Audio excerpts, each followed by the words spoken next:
Folks, the following is an important report from The Intercept, with special thanks to Akela Lacey, who made the report. On March 22nd, the Democratic Congressional Campaign Committee, or DCCC, warned political strategists and vendors that if they support candidates mounting primary challenges against incumbent House Democrats, the party will cut them off from business.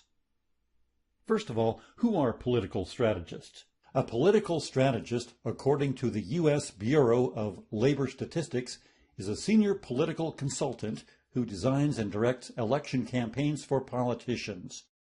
Most employers require a bachelor's degree in communications, journalism, English, or business, or even a master's degree. But at a strategist level, you'll need qualifications gained from at least 10 years in delivering results in the field in areas like managing the media and fundraising during campaigns. These guys are strategic thinkers. They're media masters. These are the guys that buy time on television and radio.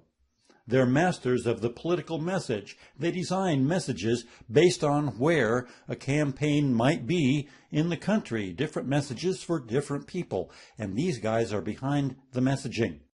Extensive and high-quality contacts.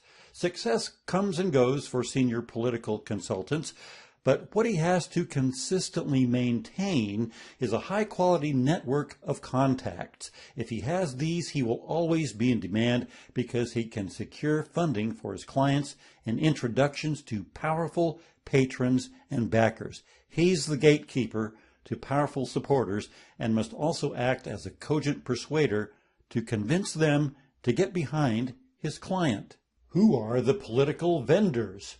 Well, these are the guys that make the buttons and bumper stickers, okay? The buttons and bumper stickers behind every political campaign. This is according to Entrepreneur.com, 2008. Current research shows the under 30 generation is paying more attention to politics and elections than ever before. And this politically savvy group isn't afraid to voice its opinions.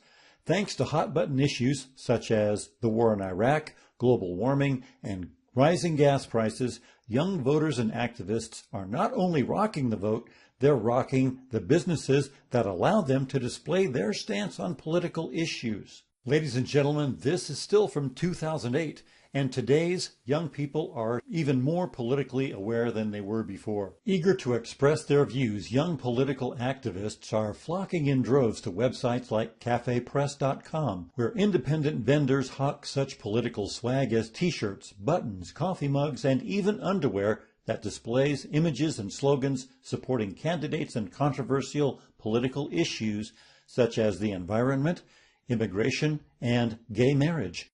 Sales of election merchandise currently account for nearly 20% of overall revenue at Cafe Press, and hot sellers often mirror voter turnout on certain issues. Of course, wearing your support on your sleeve or your chest for a particular candidate is nothing new. Political swag has been around for more than 2 centuries, ever since supporters of George Washington donned the first political buttons reading GW, Long Live the President. So ladies and gentlemen, let's recap.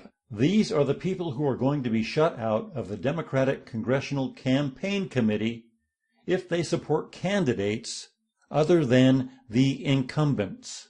To apply to become a preferred vendor in the 2020 cycle, firms must agree to a set of standards that includes agreeing not to work with anyone challenging an incumbent. And that includes signing a form that reads, "I understand the above statement that the DCCC will not conduct business with nor recommend to any of its targeted campaigns any consultant that works with an opponent of a sitting member of the House Democratic Caucus." So, in a nutshell, the DCCC is attempting to drastically reduce the amount of messaging that you get about candidates who are opposing incumbent members of Congress. Before I wrap this up, I want to focus on one more thing. It's no secret that the DCCC and national party leaders often interfere on behalf of preferred candidates. Let's look at this.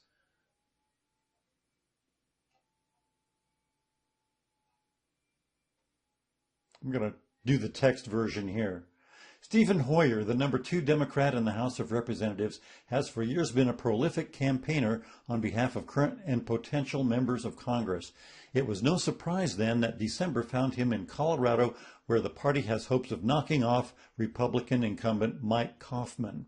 Before Donald Trump had even been inaugurated, local resistance groups began deluging Coffman's public appearances, pressing him not to repeal the Affordable Care Act and putting him back on his political heels. Levi Tillemann, an author, inventor, and former official with the Obama administration's Energy Department, moved back home to make a run against Coffman.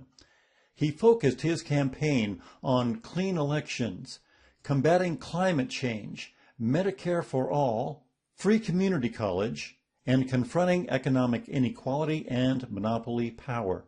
Another candidate for the nomination, Jason Crow, a corporate lawyer at the powerhouse Colorado firm Holland & Hart, and an Army veteran, meanwhile, appeared to have the backing of the Democratic establishment, although it wasn't explicit. In November, it became clearer as Crow was named by the Democratic Congressional Campaign Committee to the party's red to blue list, which the committee specifies is not an endorsement but does carry symbolic weight. With Hoyer in Denver, Tillemann met the minority whip at the Hilton Denver downtown to make the case that the party should stay neutral in the primary and that he had a more plausible path to victory than the same centrism that Coffman had already beaten repeatedly. Hoyer, however, had his own message he wanted to convey. Tillemann should drop out. Tillemann should drop out. Tillemann, remember, focused his campaign on clean elections, combating climate change, Medicare for all, free community college, and confronting economic inequality and monopoly power. Why?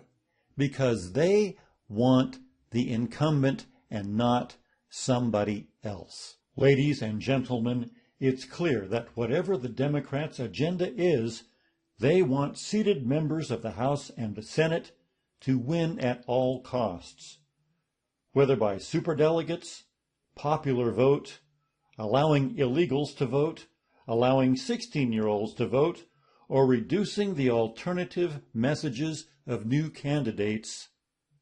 They want to win at all costs. What the hell is up with the Democrat members of our Congress? I'd sure like to know, wouldn't you? For Voice in the Wind Productions, I'm Spencer Eden. Thank you for listening.